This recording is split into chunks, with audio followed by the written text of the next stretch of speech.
So the glass houses hit me up, said the Trailblazer SS wasn't starting. Headers probably cooked the starter. They got the Lingenfelter heat shield for the starter. Gonna install that.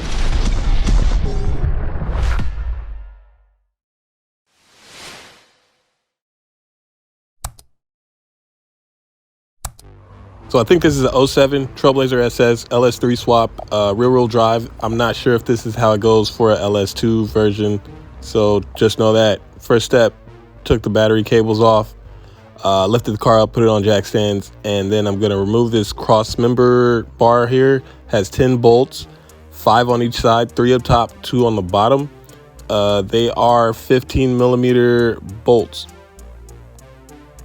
In order to remove this cross member, you want to slide it towards the passenger side and then try to get your fingers or something up in between it and angle it out so you can get that out. We're taking this off to get to the starter bolts. Once again, this is a rear-wheel drive Trailblazer SS with an LS3 swap with long tube headers. So I'm not sure if this is going to help you guys out. These transmission lines are in the way, as you can see, and a lot of videos recommend moving those lines out the way. The clip is in the front by the crankshaft pulley. I couldn't get it loose. I tried to access it from the underside, from the back. I still couldn't get it loose.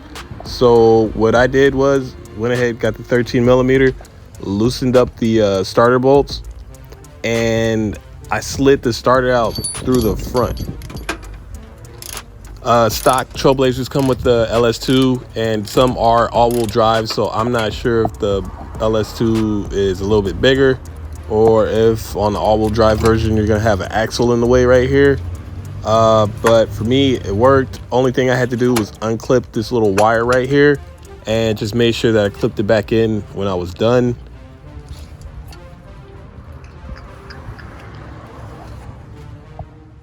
There's 2 wires going to the starter. The little tiny one is a 5/16, and then the big one is a what is this? It's a 9/16. So you just want to take off those 2 wires. Don't touch the other wire closer to the motor. Here you go. Here's the new one, and then we got the Lingenfelter heat shield. Comes with one little tiny zip tie. It's metal. It fits right over like this. I think these cars come with a stock shield, but this one didn't have it on it. And of course, I will have the part numbers to these parts in the description of this video.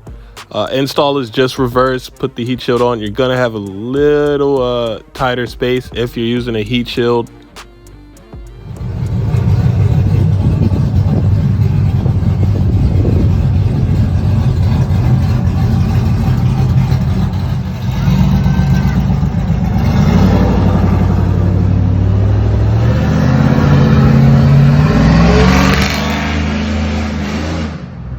Just like that, it's back.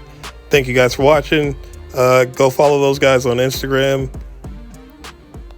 Comment, like, subscribe, do all that. Thank you.